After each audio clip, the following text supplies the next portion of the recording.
Attend అయిన మీ అందరికీ AG తరఫున ధన్యవాదాలు. మేడే శుభాకాంక్షలు. మేడే జెండా అంటే అది త్యాగాల మేడే జెండా చూస్తేనే ఒక త్యాగాలు మనకు గుర్తుకొస్తాయి. అనేక త్యాగాలు చేసి ప్రాణ త్యాగాలు చేసి రక్త తర్పణం అందించి సుమారు 138 సంవత్సరాల క్రితం కార్మికులు జరిపిన పోరాటం వల్ల 12 గంటలు 8 గంటలు అయింది. మనకు స్వాతంత్రం రాకముందు కూడా ఇండియాలో భారత కార్మిక వర్గం బాంబేలో కానీ రైల్వేలో కానీ అనేక పోరాటాలు చేసి 1920-24 ఆ ప్రాంతంలో అంటే 47లో స్వాతంత్రం వస్తే 1920-24 ఆ మధ్యలోనే చాలా చట్టాలు మనకు కార్మిక చట్టాలు వచ్చినాయి బ్రిటిష్ వాళ్ళ హయాంలోనే. ఆ చట్టాలన్నీ కార్మికులకు రక్షణగా నిలబడ్డాయి. ఇండస్ట్రియల్ డిస్ప్యూట్ యాక్ట్ కావచ్చు, అనేక కార్మిక చట్టాలు సుమారు 35 కార్మిక చట్టాలు కార్మికులకు రక్షణ కవచంగా నిలబడ్డాయి. నరేంద్ర మోడీ వచ్చిన తర్వాత ఆ కార్మిక చట్టాలన్నింటినీ రద్దు చేసి హైర్ అండ్ ఫైర్ ఎప్పుడైనా తొలగించే విధంగా కార్మికులకు ఏ రక్షణ లేకుండా మొత్తం కార్మిక చట్టాలన్నింటినీ మార్చి 4 లేబర్ కోడ్లు చేసిండు. దాని ఇంప్లిమెంట్ రేపు చేయబోతాం. సింగరేణికి పెద్ద అన్యాయం ఏంటంటే వేలాది కోట్ల రూపాయలు పెట్టి మనము బొగ్గు బ్లాక్లను గుర్తించడం, ఇది మన ఎక్స్ప్లోరేషన్ డిపార్ట్మెంట్ ద్వారా కావచ్చు. ఇవాళ సత్తుపల్లికి 700 కోట్ల రూపాయలు పెట్టి మనం రైల్వే లైన్ వేసినాం సింగరేణి. దాన్ని బ్లాక్ను ప్రైవేట్ వాళ్ళకి ఇస్తున్నాడు. కొత్తగా వచ్చే బ్లాక్లన్నీ ప్రైవేట్ వాళ్ళకి ఇస్తున్నాడు. వాళ్ళకు 1000 కోట్లు ఇచ్చి ఒక బ్లాక్ ఇస్తున్నాడు. మనకు ఆ బ్లాక్ మొత్తం మనమే కష్టపడ్డాము, మనమే ఖర్చు పెట్టినాము, మన శ్రమ దాగుంది, మనకి ఇవ్వమని చెప్తే మాత్రం మీరు 14% పన్ను అదనంగా కట్టాలని మనకు చెప్తున్నాడు. సింగరేణికి ఉరితాడు బిగించాడు దాదాపుగా నరేంద్ర మోడీ. అయితే మొత్తం భారత కార్మిక వర్గానికి ఇంకా మనకన్నా 11వ వేదికబడి వచ్చింది, కానీ చాలా పబ్లిక్ సెక్టార్లలో 15 ఏళ్ల క్రితం అయిన అగ్రిమెంట్లు ఇంకా నడుస్తున్నాయి. చాలా దుర్భరమైన పరిస్థితిలో పబ్లిక్ సెక్టార్ని నాశనం చేయడానికి కంకణం కట్టుకున్నాడు నరేంద్ర మోడీ.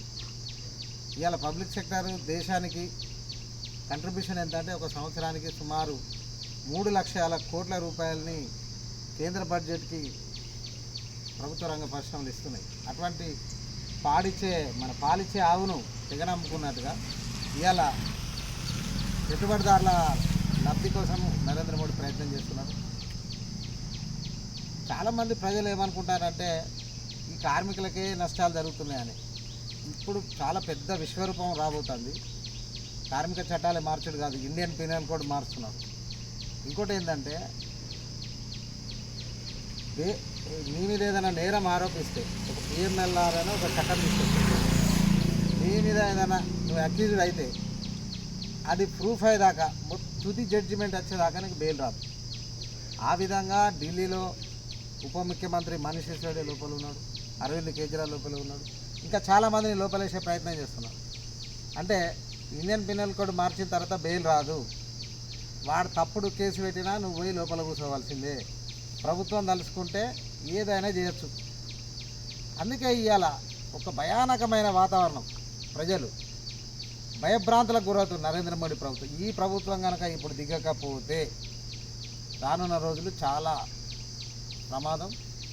ఇవాళ పెట్రోల్ మనం నిత్యం వాడే పెట్రోలు 150 రూపాయలు బ్యారెల్ ధర అంతర్జాతీయంగా ఉన్నప్పుడేమో 70 రూపాయలు ఉంది. ఇవాళ 50 రూపాయలు బ్యారెల్ ధర ఉన్నప్పుడు 110 రూపాయలు అయింది. ఈ ఎలక్షన్ భయానికి కొద్దిగా ఆపిండు, కానీ అది 130 దాకా కూడా పోయింది.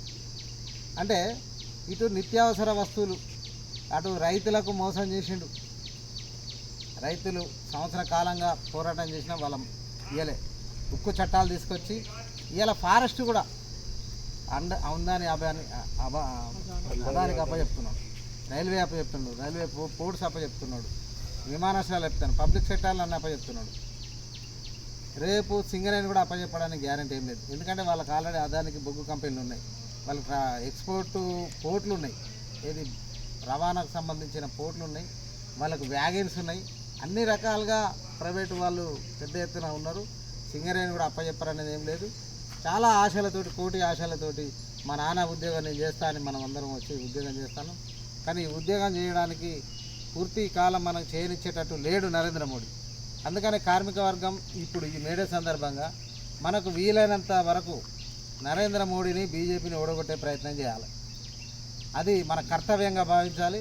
అయితే మన సిఐటియు, మన ప్రజా సంఘాలు ఈసారి ఎన్నికల్లో ఇండియా కూటమికి సపోర్ట్ చేస్తున్నాయి నరేంద్ర మోడీని దించడానికి. ఈ ప్రాంతంలో కూడా ఇండియా కూటమి అభ్యర్థులనే గెలిపిద్దాం. అంటే కాంగ్రెస్ మనకి ఇష్టమన్నా లేకపోయినా, కాంగ్రెస్ ఏం సంసారి కాదు, కానీ ప్రస్తుతానికైతే నరేంద్ర మోడీని ఓడించడానికి అవసరమైతే కాంగ్రెస్కి ఈసారి మనం మద్దతు ఇస్తున్నాం. ఆ విధంగా మీరు అందరూ కూడా ఆలోచించి, ఈ ఎన్నికలే చివరి ఆయుధం. మనం కార్మికునికి సమ్మె ఎలా అయితే ఆయుధమో, చివరి ఆయుధం, ఎన్నికలు ప్రజలందరికీ కూడా చివరి ఆయుధం. ఈ ఆయుధాన్ని ఉపయోగించుకొని ప్రజలందరూ కూడా ప్రతినభూని నరేంద్ర మోడీని చిత్తుగా ఓడించాలి. అంతకు తప్ప గత్యంతరం లేదు. Okay, thank you.